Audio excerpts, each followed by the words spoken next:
దేవుడు నీకు తోడుగా ఉండును గనుక ఈ సూచనలు నీకు సంభవించిన తరువాత నీకు మంచిదని తోచిన దాని చేయుము. ఆమేన్. హల్లెలూయా. దేవుని ఘనమైన నామానికి మహిమ కలుగును గాక. మనం చదువుకున్న ఈ వాక్య భాగాన్ని గమనిస్తే క్రొత్త మనస్సు నీకు వచ్చును, క్రొత్త మనస్సు నీకు వచ్చును. మనకేమొచ్చింది ఇప్పుడు? క్రొత్త సంవత్సరం వచ్చింది. హల్లెలూయా. కదా, న్యూ ఇయర్ లో ఎంటర్ అయిపోయినాం. 10వ రోజు కొత్త సంవత్సరం వచ్చింది. ఇళ్లలోనికి కొత్త క్యాలెండర్లు వచ్చినాయి. మనం రాసుకోవడానికి కొత్త డైరీలు వచ్చినాయి. కొత్త సంవత్సరం రావడం కాదు, కొత్త క్యాలెండర్స్ రావడం కాదు, కొత్త డైరీలు రావడం కాదు, దేవుడు నీకు క్రొత్త మనస్సు రావాలని కోరుకుంటున్నాడు. ఆమేన్. క్రొత్త సంవత్సరంలో ప్రవేశించిన వారులారా, ప్రభు ఈరోజు మీతో చక్కగా సూటిగా మాట్లాడుతున్నాడు. నీ నుండి నేను ఏం ఆశిస్తున్నానో తెలుసా? పరమగీతముల గ్రంథములో శూలం మీతో ఒక మాట అంటది, నా ప్రియుడు నాయందు ఆశాబద్ధుడు అని అంటారు. నా ప్రియుడు నాయందు ఆశాబద్ధుడు అంటే నాకు ప్రియుని మీద ఆశ ఉంది, అట్లే నా ప్రియునికి కూడా నా మీద ఒక ఆశ, నా మీద కొన్ని ఆశలు కలిగి ఉన్నాడు ఆయన. ఏం ఆశ కలిగి ఉన్నాడు అని అంటే, క్రొత్త సంవత్సరంలో ప్రవేశించిన నీకు క్రొత్త మనస్సు రావాలని ఆయన ఆశపడుతున్నాడు. క్రొత్త సంవత్సరంలో ప్రవేశించిన నీవు క్రొత్త మనస్సును ధరించుకోవాలని ఆయన ఆశపడుతున్నాడు. ఇక్కడ సమూయేలు అనే ఒక గొప్ప ప్రవక్త సౌలు అనేటువంటి వ్యక్తితో మాట్లాడుతూ చెప్తున్నమాట, నీకు క్రొత్త మనసు వచ్చును. క్రొత్త మనసు వస్తే 2 అద్భుత కార్యాలు జరుగుతాయి నీ పట్ల.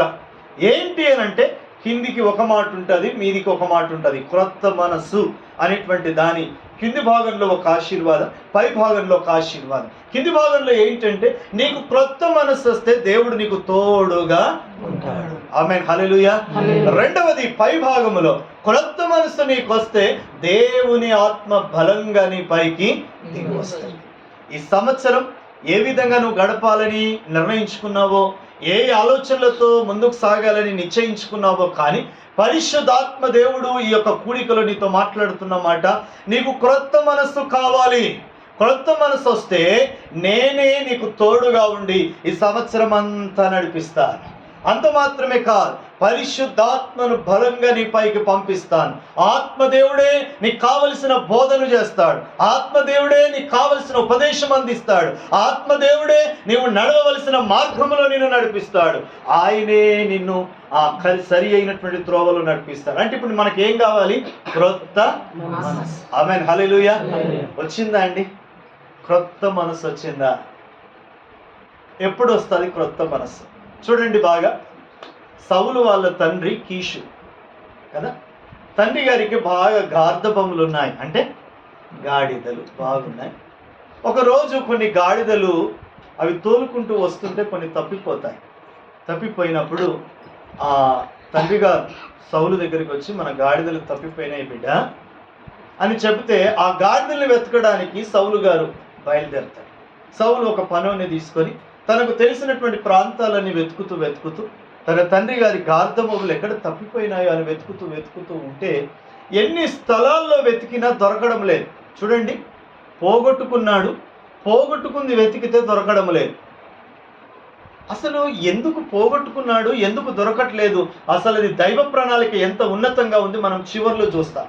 ఈ గార్ధబొమ్మలు దొరకడం లేదు, చాలా స్థలాలు తిరిగి వేసారిపోతే అప్పుడు ఈ సౌలు దగ్గర ఉన్న పనోడు చెప్తాడు, అయ్యా మన దగ్గర ఒక దైవజనుడు ఉన్నాడు, ప్రవక్త ఉన్నాడు, ఆయన పేరు సమూయేలు. ఆయన దగ్గరికి వెళితే మన గార్ధబొమ్మలు ఎక్కడున్నావో చెప్తాడు. ఆమేన్.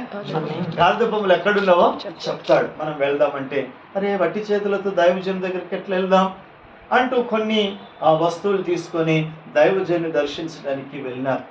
దైవజనుడి దగ్గరికి వీళ్ళు ప్రయాణం అయినప్పుడు అక్కడ సమూయేలుతో దేవుని ఆత్మ మాట్లాడుతూ చెప్తుంది, సమూయేల్ నీ దగ్గరికి నేను సౌలును పంపిస్తున్నాను. ఆమేన్. హల్లెలూయా. ఎవరు పంపించినారట సౌలును? దేవుడు. అంతేనా? ఎవరు వెతికిపించినారట సౌలును? ఎవరు పోగొట్టిపించినారట? అంతేనా లేదా? దేవునికి ఇవ్వడం తెలుసు, ఇచ్చిన వాటిని తీసేయడం కూడా తెలుసా? హల్లెలూయా. కొన్నిసార్లు ఎందుకు దేవుని ప్రణాళిక ఇట్లుంది, ఎందుకు ఇట్లా అయ్యింది అని అంటే, దేవుడే కొన్నింటిని నీకు దూరం చేస్తాడు. దేవుడే కొంతమందిని నీకు శత్రువులుగా మారుస్తాడు. దేవుడే కొన్ని రోగాలకు అనుమతినిస్తాడు. దేవుడే కొంతమందితో నీకు విరోధ భావాన్ని కలిగిస్తాడు.